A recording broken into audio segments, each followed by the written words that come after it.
ചില ആളുകൾക്ക് ചില ഭക്ഷണ പദാർത്ഥങ്ങൾ കഴിച്ചു കഴിഞ്ഞിട്ടുണ്ടെങ്കിൽ ദേഹത്തിൽ തടിച്ചു പൊന്തുക അല്ലെങ്കിൽ ചൊറിച്ചിലുണ്ടാവുക പലപ്പോഴും ഇത്തരത്തിലൊരു പ്രശ്നങ്ങൾ ഉണ്ടാവാറുണ്ട്.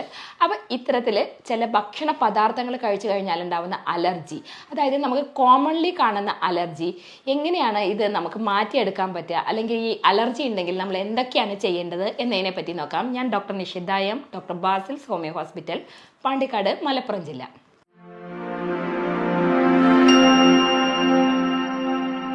ചില ഭക്ഷണ പദാർത്ഥങ്ങൾ കഴിച്ചു കഴിഞ്ഞ് കഴിഞ്ഞാൽ നിങ്ങൾക്ക് ബുദ്ധിമുട്ടുകൾ ഉണ്ടാവുക, അല്ലെങ്കിൽ ചൊറിച്ചിലുണ്ടാവുക, അതുപോലെ തന്നെ ദേഹം തടിച്ചു പൊങ്ങുക, അല്ലെങ്കിൽ വയറ് സംബന്ധമായിട്ട് ചില ബുദ്ധിമുട്ടുകൾ ഉണ്ടാവുക, ചില പൊടികൾ തട്ടിക്കഴിഞ്ഞ് കഴിഞ്ഞാൽ നിങ്ങൾക്ക് തൊണ്ടയിൽ ബുദ്ധിമുട്ടുകൾ ഉണ്ടാവുക, അതുപോലെ തന്നെ മൂക്കൊലിപ്പ് ഉണ്ടാവുക, ഒരു ഫംഗ്ഷനൊക്കെ പോകുമ്പം എപ്പോഴും മൂക്ക് തുടയ്ക്കുക, അല്ലെങ്കിൽ നമ്മൾ AC ഒക്കെ ഉപയോഗിക്കുമ്പോൾ കണ്ടിന്യൂസ് ആയിട്ട് AC ഉപയോഗിക്കുമ്പോൾ തൊണ്ട കാറുക, അതുപോലെ തന്നെ മൂക്ക് ചൊറിയുക, ശ്വാസം മുട്ടുക, ഇത്തരത്തിലൊക്കെ ബുദ്ധിമുട്ട് നിങ്ങൾക്ക് ഉണ്ടാകാറുണ്ടോ?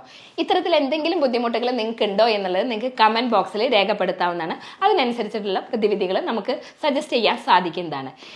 എന്താണ് അലർജി? പരിസ്ഥിതിയിലെ ദോഷകരമല്ലാത്ത അവസ്ഥകളോട് നമ്മുടെ ശരീരത്തിൻ്റെ രോഗപ്രതിരോധ സംവിധാനത്തിൻ്റെ ചില അവസ്ഥകളെയാണ് നമ്മൾ അലർജി എന്ന് പറയാറുള്ളത്. നമുക്കറിയാം പലപ്പോഴും പല തരത്തിലാണ് അലർജി പല ആളുകളിലും കാണിക്കാറുള്ളത്. നിങ്ങൾക്ക് ചില ആളുകൾക്ക് നമുക്കറിയാം ഏത് സമയവും മൂക്കൊലിപ്പായിരിക്കുക, അവർക്കൊരു തണുത്ത ക്ലൈമറ്റിലിരിക്കുക, അല്ലെങ്കിൽ ഒന്ന് കാലാവസ്ഥ മാറുക, ഒന്നും അല്ലെങ്കിൽ നമ്മുടെ വെയിലത്ത് നിന്ന് അകത്ത് കയറി കഴിഞ്ഞു കഴിഞ്ഞാൽ, അല്ലെങ്കിൽ തണുത്ത AC. ചിലപ്പോൾ ആളുകൾ പറയാറുണ്ട്, നല്ല ചൂടാണെങ്കിലും ഡോക്ടറെ കാറിൽ AC ഇട്ട് വരാൻ സാധ്യമാവില്ല, അപ്പോഴേക്കും മൂക്കടയ്ക്കുക, അല്ലെങ്കിൽ തൊണ്ടയിൽ ചൊറിയുക, അല്ലെങ്കിൽ നമ്മുടെ കണ്ണിന് ചൊറിച്ചിലുണ്ടാവുക, നമ്മുടെ ചെവിയിനുള്ളിൽ ഒരു നീർക്കെട്ടിയ ഒരു അവസ്ഥ, ചെവിയിനുള്ളിൽ ചൊറിച്ചിൽ, അതുപോലെ തന്നെ ശ്വാസം മുട്ടലുണ്ടാവുക തുടങ്ങിയ ഒക്കെ ലക്ഷണങ്ങൾ അലർജിയുടെ കോമൺ ആയിട്ടുള്ള ലക്ഷണങ്ങൾ കാണിക്കാറുണ്ട്. അതുപോലെ തന്നെ അലർജി ചിലപ്പോൾ നമ്മുടെ സ്കിന്നുകളിൽ കാണിക്കാറുണ്ട്. അറ്റോപിക് ഡെർമറ്റൈറ്റിസ് എന്നൊക്കെ പറയുന്ന ചില കണ്ടീഷൻസ് നമ്മുടെ സ്കിന്നിനകത്ത് അലർജിയൊക്കെ ഉണ്ടാവുന്ന അവസ്ഥകൾ ഉണ്ടാക്കാറുണ്ട്. ഇത്തരത്തിൽ ഈ സ്കിൻ അലർജീസ് ഒക്കെ വരുമ്പോൾ നമ്മൾ അതിനനുസരിച്ചിട്ടുള്ള ട്രീറ്റ്മെൻറ്റുകളാണ് നമ്മൾ ചെയ്യാറുള്ളത്. ഇനി ഈ ഒരു ബുദ്ധിമുട്ടുകൾ അലർജിയൊക്കെ നിങ്ങൾക്ക് ഉണ്ടെങ്കിൽ നിങ്ങൾ ഒട്ടും പരിഭ്രമിക്കേണ്ട ആവശ്യമില്ല. നമ്മൾ അതിനായിട്ട് ചെയ്യാറുള്ളത് ആർട്ടിഫിഷ്യൽ ഇൻ്റലിജൻസിൻ്റെ സഹായത്തോട് കൂടിയിട്ട് രോഗനിർണയവും അതുപോലെ തന്നെ മരുന്ന് നിർണയവും ഒക്കെ നടത്തിയിട്ട് നമ്മൾ കൊടുക്കാറുള്ള ട്രീറ്റ്മെൻറ്റ് ആയതിനാൽ തന്നെ നമുക്കിത് കംപ്ലീറ്റ്ലി ക്യൂറാക്കാൻ സാധ്യമാവാറുണ്ട്. ഇനി ഇത്തരത്തിൽ നിങ്ങൾക്ക് ഈ അലർജി സംബന്ധമായിട്ട് നിങ്ങൾക്ക് എന്ത് ബുദ്ധിമുട്ടുകളാണ് ഉള്ളത്, അല്ലെങ്കിൽ ഈ പറഞ്ഞ ലക്ഷണങ്ങൾ, ഇതിൻ്റെ ലക്ഷണങ്ങൾ ആദ്യമേ പറഞ്ഞു. കണ്ണ് ചൊറിയുക, പലപ്പോഴും ചില ഭക്ഷണങ്ങൾ, ഫുഡ് അലർജി ആണെങ്കിൽ ചിലപ്പോൾ ചില ഭക്ഷണ പദാർത്ഥങ്ങൾ ചിലർ കഴിക്കുമ്പം അവർക്ക് ഇത്തരത്തിൽ ഉണ്ടാക്കാറുണ്ട്. അതിൽ കോമൺലി നമ്മൾ കാണുന്ന ചില ഭക്ഷണ പദാർത്ഥങ്ങളാണ് നമ്മുടെ ഡയറി പ്രോഡക്റ്റ്, പശുവിൻ പാല്. നമുക്കറിയാം പലപ്പോഴും എന്താ വെച്ചാൽ കുട്ടികളെയൊക്കെ നിർബന്ധമായിട്ട് നമ്മൾ ഒരു വയസ്സാവുമ്പോഴേക്ക് എന്താ വെച്ചാൽ പശുവിൻ്റെ പാല് നിർബന്ധിച്ച് നമ്മൾ കൊടുക്കും. ആക്ച്വലി ഈ പശുവിൻ പാല് ഒരു വയസ്സിന് താഴെയുള്ള കുട്ടികൾക്ക് ഒരിക്കലും നിങ്ങൾ കൊടുക്കരുത്. കാരണം അവർക്ക് ദഹിക്കാനുള്ള ഒരു ദഹന വ്യവസ്ഥ ഇല്ല. ഇത്തരത്തിൽ നമ്മൾ ഈ പശുവിൻ പാല് ചില ആളുകളിൽ അലർജി ഉണ്ടാക്കാറുണ്ട്. ഇനി ഭക്ഷണത്തിൽ ചില ഭക്ഷണങ്ങൾ കഴിച്ചു കഴിഞ്ഞാൽ അലർജി വരുന്നതിനെ പറ്റി പറയുകയുണ്ടായി. പശുവിൻ പാല് അതിൽ ഏറ്റവും ഇമ്പോർട്ടൻ്റ് ആണ്. ചില ആളുകളിൽ മുട്ട കഴിച്ചു കഴിഞ്ഞാൽ, അതുപോലെ തന്നെ നിലക്കടല കഴിച്ചു കഴിഞ്ഞാൽ, കക്കയിറച്ചി പോലെയുള്ളവ, നമ്മുടെ എള്ള് പോലെയുള്ളവ, സോയ, ഗോതമ്പ്, ട്രീ നട്ട്സുകൾ തുടങ്ങിയവയൊക്കെ ചില ആളുകളിൽ ഇത്തരത്തിൽ ചില മത്സ്യങ്ങൾ കഴിച്ചു കഴിഞ്ഞാലൊക്കെ ഈ ഭക്ഷണം കഴിച്ചാലുണ്ടാവുന്ന അലർജി ഉണ്ടാവാറുണ്ട്. ഇത്തരത്തിൽ ഭക്ഷണത്തിൻ്റെ അലർജി മൂലം ഉണ്ടാവുന്ന വ്യക്തികളിലാണെങ്കിൽ ഒന്നുകിൽ ദേഹം തടിച്ചു പൊങ്ങുക, അല്ലെങ്കിൽ അവർക്ക് അസഹ്യമായ ചൊറിച്ചിലുണ്ടാവുക, അതുപോലെ തന്നെ വയറ് സംബന്ധമായിട്ട് ബുദ്ധിമുട്ടുകൾ ഉണ്ടാവുക, വയറിളക്കം വരിക, ഛർദ്ദിക്കാൻ വരിക, ഇത്തരത്തിലൊക്കെ അലർജി കാണിക്കാറുണ്ട് ഈ ഭക്ഷണങ്ങളൊക്കെ കഴിക്കുമ്പോൾ. ഇത്തരത്തിൽ അലർജി ഉണ്ടാവാനുള്ള കാരണം എന്ന് വെച്ചാൽ അലർജി ശരീരത്തിൽ ഉണ്ടാവുമ്പോൾ നമ്മൾ IgE എന്നുള്ള ഇമ്യൂണോഗ്ലോബുലിൻ്റെ ഫലമായിട്ടാണ് നമുക്ക് അലർജി സിംറ്റംസ് ഒക്കെ കാണിക്കാറുള്ളത്. ഈ അലർജി സിംറ്റംസ് ഉണ്ടാവുമ്പോൾ പലപ്പോഴും ഇതിൻ്റെ കാരണങ്ങൾ എന്താണെന്ന് നോക്കുമ്പോൾ നമ്മുടെ ജനിതകമായിട്ടുള്ള കാരണങ്ങൾ ഒരു ഇമ്പോർട്ടൻ്റ് ആണ്. പിന്നെ നമ്മുടെ പാരിസ്ഥിതികമായിട്ടുള്ള കാരണങ്ങൾ, ചിലപ്പോൾ നമ്മുടെ ഗട്ടിലുണ്ടാവുന്ന, നമ്മുടെ സ്റ്റൊമക്കിലുണ്ടാവുന്ന ബാക്ടീരിയകളുടെ ബുദ്ധിമുട്ടുകൾ കാരണവും, അതുപോലെ തന്നെ ചിലപ്പോൾ ഡീവേമിങ്, നമ്മൾ വേംസിന് കൃത്യമായിട്ട് മെഡിക്കേഷൻസ് എടുക്കാത്തതൊക്കെ അലർജി ട്രിഗർ ചെയ്യാൻ കാരണമാവാറുണ്ട്. വൈറ്റമിൻ ഡിൻ്റെ ഡെഫിഷ്യൻസി ഇത്തരത്തിൽ ഈ അലർജി ഉള്ള വ്യക്തികളാണെങ്കിൽ അത് കൂടുതലാക്കാനുള്ള ചാൻസ് ഉണ്ട്. അപ്പോൾ കൃത്യമായിട്ട് ഈ അലർജി ഉള്ള വ്യക്തികളാണെങ്കിൽ നമ്മൾ അത് കണ്ടെത്തേണ്ടതാണ്. വൈറ്റമിൻ ഡിൻ്റെ ഡെഫിഷ്യൻസി ഉണ്ടോ എന്ന് നമ്മൾ ഫൈൻഡ് ഔട്ട് ചെയ്യേണ്ടതാണ്.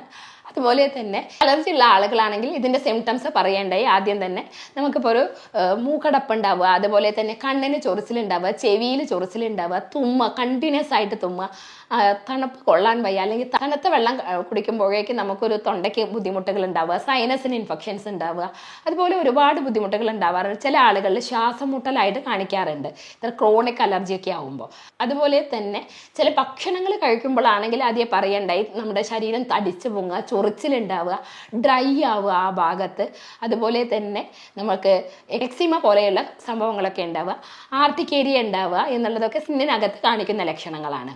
ഇനി ഇത്തരത്തിൽ ഈ അലർജിയൊക്കെ ഉള്ള വ്യക്തികളാണെങ്കിൽ നമുക്ക് ഈ ഒരു ബുദ്ധിമുട്ടുകൾ, ഇപ്പോൾ നമ്മൾ വീടൊക്കെ അടിച്ചു വാരുന്ന വ്യക്തികളാണെങ്കിൽ നമ്മൾ മാസ്ക് ഒക്കെ ഉപയോഗിച്ചിട്ട് ക്ലിയർ ചെയ്യാൻ വേണ്ടി ശ്രദ്ധിക്കുക. അതുപോലെ തന്നെ പ്രോപ്പർലി ഹൈഡ്രേറ്റഡ് ആയിരിക്കും, നമ്മൾ കൃത്യമായിട്ടുള്ള അളവിൽ വെള്ളം കുടിക്കാൻ വേണ്ടി ശ്രദ്ധിക്കുക. അതുപോലെ ഭക്ഷണത്തിൽ നിന്നുള്ള അലർജിയാണ് കാരണമെങ്കിൽ നമ്മൾ ചില ഭക്ഷണങ്ങൾ കഴിക്കുമ്പോൾ നമുക്കുണ്ടാകുന്ന ഈ ഒരു ബുദ്ധിമുട്ട് കാരണം നമ്മുടെ അനാഫിലാറ്റിക് ഷോക്ക് പോലെയല്ല, അലർജി മൂലം നമ്മുടെ ജീവൻ പോലും അപകടത്തിലാകാറുണ്ട്. ഇത്തരത്തിൽ എന്തെങ്കിലും ഭക്ഷണങ്ങൾ നിങ്ങൾക്ക് അലർജി ഉള്ളതായിട്ട് ഫീൽ ചെയ്തിട്ടുണ്ടെങ്കിൽ നിങ്ങൾ അവ ഫുഡിൽ നിന്ന് ഒഴിവാക്കാൻ വേണ്ടി ശ്രദ്ധിക്കുക. ചില ആളുകളുണ്ട് ഈ നട്ട്സ് ഒക്കെ ഇട്ടിട്ടുള്ള ചോക്ലേറ്റുകൾ ധാരാളം കഴിക്കും. അവർ പലപ്പോഴും ശ്രദ്ധിക്കില്ല ചോക്ലേറ്റ് അല്ലേ എന്നുള്ള ധാരണയിൽ. അപ്പോൾ ഈ ചോക്ലേറ്റുകൾ ധാരാളം കഴിക്കുമ്പോൾ ഈ നട്ട്സിൻ്റെ അലർജി ഉള്ള വ്യക്തികളാണെങ്കിൽ അവരിൽ ഇത്തരത്തിലുള്ള റിയാക്ഷൻസ് ഉണ്ടാവാറുണ്ട്. അപ്പോൾ നിങ്ങൾ എപ്പോഴും ശ്രദ്ധിക്കുക, നിങ്ങളുടെ ശരീരത്തിന് അത് അനുയോജ്യമല്ല എന്ന് കാണുകയാണെങ്കിൽ നിങ്ങൾ അവ അവോയ്ഡ് ചെയ്യാൻ വേണ്ടി ശ്രദ്ധിക്കേണ്ടതാണ്. കാരണം കൂടുതലൊരു ബുദ്ധിമുട്ട് ഒഴിവാക്കാൻ വേണ്ടിയിട്ട്. ഇനി നമുക്ക് വീട്ടിൽ തന്നെ ഇത്തരത്തിൽ അലർജീസ് ഒക്കെ ഉണ്ടെങ്കിൽ നമുക്ക് വീട്ടിൽ ചെയ്യാവുന്ന ചില കാര്യങ്ങൾ എന്താ വെച്ചാൽ നമ്മൾ കൃത്യമായിട്ടുള്ള വ്യായാമം ചെയ്യുക എന്നുള്ളത് ഏറ്റവും ഇമ്പോർട്ടൻ്റ് ആണ്. നമ്മുടെ ഈ ശ്വാസകോശ സംബന്ധമായിട്ടുള്ള ഈ അലർജൻസിനെയൊക്കെ തടയാൻ വേണ്ടിയിട്ട് നമുക്ക് ബ്രീത്തിങ് എക്സസൈസ് വളരെ നല്ലൊരു ഉപകാരപ്രദമാണ്. കാരണം നമ്മൾ നന്നായിട്ട് ബ്രീത്ത് ചെയ്യുക, 1-2 സെക്കൻഡ് ഹോൾഡ് ചെയ്യുക, മെല്ലെ ശ്വാസം പുറത്തേക്ക് വിടുക. ഇത് നമ്മൾ ഡെയിലി ചെയ്യുകയാണെങ്കിൽ നമ്മുടെ ലങ്സിൻ്റെ പ്രവർത്തനം വളരെ നല്ല രീതിയിലാവുകയും നമുക്ക് അലർജി ഒരു പരിധി വരെ തടയാൻ സാധിക്കും. ഇത്തരത്തിൽ അലർജി ഉണ്ടെങ്കിൽ നമ്മൾ പൊതുവേ ചെയ്യാറുള്ള ടെസ്റ്റുകൾ എന്താണ്, അല്ലെങ്കിൽ എന്ത് ടെസ്റ്റാണ് ചെയ്ത് നോക്കേണ്ടതെന്ന് ചോദിക്കാറുണ്ട്. അപ്പം ഇത്തരത്തിൽ നിങ്ങൾ സ്വാഭാവികമായിട്ട് നിങ്ങൾ ചെയ്ത് നോക്കേണ്ട ഇങ്ങനത്തെ സിംറ്റംസ് ഒക്കെ നിങ്ങൾക്ക് ഉണ്ടെങ്കിൽ നിങ്ങൾ ചെയ്ത് നോക്കേണ്ട ടെസ്റ്റുകളാണ് നമ്മൾ ഈസ്നോഫീലിയ നോക്കുക, അതുപോലെ തന്നെ IgE കൗണ്ട് ചെക്ക് ചെയ്ത് നോക്കാവുന്നതാണ്. നിങ്ങൾ ഈ IgE ഒക്കെ ചെക്ക് ചെയ്തിട്ടുണ്ടെങ്കിൽ നിങ്ങൾക്ക് അത് കമൻറ്റ് ബോക്സിൽ ഇടുകയാണെങ്കിൽ അതിൻ്റെ തോതനുസരിച്ചിട്ട് നമുക്കതിനനുസരിച്ചിട്ട് റിപ്ലൈ ചെയ്യാൻ സാധിക്കുന്നതാണ്. ഇത്തരത്തിൽ എന്തെങ്കിലും ബുദ്ധിമുട്ടുകൾ ഉണ്ടെങ്കിൽ നമുക്ക് വീട്ടിൽ തന്നെ ചെയ്യാവുന്ന ചില ഹോം റെമഡീസ് ഉണ്ട്. അതിൽ ഏറ്റവും ഇമ്പോർട്ടൻ്റ് ആണ് നമ്മൾ കല്ലുപ്പിട്ടിട്ട് നന്നായിട്ട് ആവി പിടിക്കുക എന്നുള്ളത്. ഇത്തരത്തിൽ കല്ലുപ്പിട്ടിട്ട് ആവി പിടിക്കുമ്പോൾ നമ്മുടെ ഈ ശ്വാസകോശത്തേക്കുള്ള, അതായത് ശ്വാസനാളിയിലുള്ള വളരെ ക്ലിയർ ആവാനും നമുക്ക് ഇത്തരത്തിലുള്ള ബുദ്ധിമുട്ടുകൾ കുറയ്ക്കാനും നന്നായിട്ട് സഹായിക്കുന്നതാണ്. മറ്റൊന്നാണ് നമ്മൾ ഡെയിലി കല്ലുപ്പിട്ടിട്ട് ഒന്ന് ഗാർഗിൾ ചെയ്യുക. ഇത്തരത്തിൽ തൊണ്ട ചൊറിച്ചിലും അതുപോലെ തന്നെ ചെവിക്കൊക്കെ ബുദ്ധിമുട്ടുകളൊക്കെ ഉള്ള വ്യക്തികളാണെങ്കിൽ കണ്ണിന് ചൊറിച്ചിലൊക്കെ ഉണ്ടെങ്കിൽ തൊണ്ട ഗാർഗിൾ ചെയ്യുമ്പോൾ ഇത്തരത്തിലുള്ള ഇറിറ്റേഷൻസ് നമുക്ക് കുറയ്ക്കാൻ വേണ്ടി സഹായിക്കും.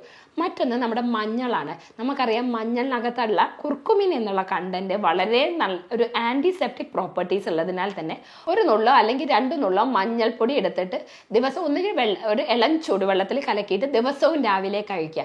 ഇത് നമ്മുടെ ഇമ്മ്യൂണിറ്റി പവർ നന്നായിട്ട് ഇൻക്രീസ് ചെയ്യാൻ വേണ്ടി സഹായിക്കുന്നതാണ്. മറ്റൊന്ന് നമ്മുടെ വൈറ്റമിൻ സി റിച്ച് ആയിട്ടുള്ള ഭക്ഷണങ്ങൾ കഴിക്കുക. അതായത് പുളിപ്പുള്ള പഴങ്ങൾ, നമ്മുടെ ഓറഞ്ച്, മൂസമ്പി പോലെയുള്ളവ, അതുപോലെ തന്നെ ബെറീസ്, നമുക്കറിയാം ബ്ലൂബെറി, സ്ട്രോബെറി, ബെറീസ് നമ്മുടെ നാട്ടിൽ അത്ര കിട്ടാറില്ലെങ്കിൽ പോലും നമുക്ക് സ്ഥിരമായിട്ട് കിട്ടുന്ന ഒന്നാണ് ഗൂസ്ബെറി അഥവാ നെല്ലിക്ക. അപ്പം നെല്ലിക്ക നിങ്ങളുടെ ഭക്ഷണത്തിൽ നന്നായിട്ട് ഉൾപ്പെടുത്തുക. അത് നമ്മുടെ വൈറ്റമിൻ സി റിച്ച് ആയതിനാൽ തന്നെ നമ്മുടെ രോഗപ്രതിരോധ ശേഷി വർദ്ധിപ്പിക്കാൻ വേണ്ടി സഹായിക്കും. നമ്മുടെ ഈ അലർജി കണ്ടൻസിനെ പ്രതിരോധിക്കാനും ഹെൽപ്പ് ചെയ്യുന്ന ഏറ്റവും നല്ലൊരു ഘടകമാണ്. അപ്പം നമുക്ക് ഇത്തരത്തിലുള്ളവ ഭക്ഷണത്തിൽ ഉൾപ്പെടുത്താൻ വേണ്ടി ശ്രദ്ധിക്കുക. മറ്റൊന്നാണ് നമ്മുടെ അടുക്കളയിൽ കോമൺ ആയിട്ട് കാണുന്ന തക്കാളിക്കകത്തുള്ള ലൈക്കോപ്പിൻ ഈ അലർജീനെ തടയാൻ വേണ്ടി വളരെയധികം ഹെൽപ്പ് ചെയ്യുന്നതാണ്. നമ്മുടെ ഭക്ഷണത്തിലൊക്കെ തക്കാളി ഉൾപ്പെടുത്താൻ വേണ്ടി പ്രത്യേകം ശ്രദ്ധിക്കുക. അത് നമ്മുടെ അലർജീനെ പ്രതിരോധിക്കാൻ സഹായിക്കും. മറ്റൊന്ന് ഇഞ്ചി നമുക്കറിയാം, നമുക്ക് ഒരുപാട് കംപ്ലയിൻസിന് വളരെ ഗുണപ്രദമായിട്ടുള്ള ഒന്നാണ് ഇഞ്ചി. അപ്പോൾ ഇഞ്ചിയും നമ്മുടെ ഭക്ഷണത്തിൽ മാക്സിമം ഇൻക്ലൂഡ് ചെയ്യാൻ വേണ്ടി പ്രത്യേകം നോട്ട് ചെയ്യാം. ഇത്തരത്തിലുള്ള ബുദ്ധിമുട്ടുകളൊക്കെ ഉണ്ടെങ്കിൽ ഞങ്ങൾ അതിനായിട്ട് ചെയ്യാറുള്ളത് യൂറോപ്യൻ നിർമ്മിതമായിട്ടുള്ള സോഫ്റ്റ്വെയറിൻ്റെ സഹായത്തോടു കൂടി ജർമ്മൻ നിർമ്മിതമായിട്ടുള്ള മെഡിക്കേഷൻസ് ആണ് നമ്മൾ കൊടുക്കാറുള്ളത്. അപ്പോൾ അതുമൂലം തന്നെ വളരെ വേഗം തന്നെ നമുക്കിത് ക്ലിയർ ചെയ്യാൻ സാധിക്കുന്നതാണ്. ഇനി ഇത്തരത്തിൽ എന്തെങ്കിലും ആരോഗ്യ പ്രശ്നങ്ങൾ നിങ്ങൾക്കുണ്ടെങ്കിൽ നിങ്ങൾക്ക് എന്നെ ബന്ധപ്പെടാവുന്നതാണ്. ഞാൻ ഡോക്ടർ നിഷിത എം, ഡോക്ടർ ബാസ് ഹോമിയോ ഹോസ്പിറ്റൽ, പാണ്ടിക്കാട്, മലപ്പുറം ജില്ല.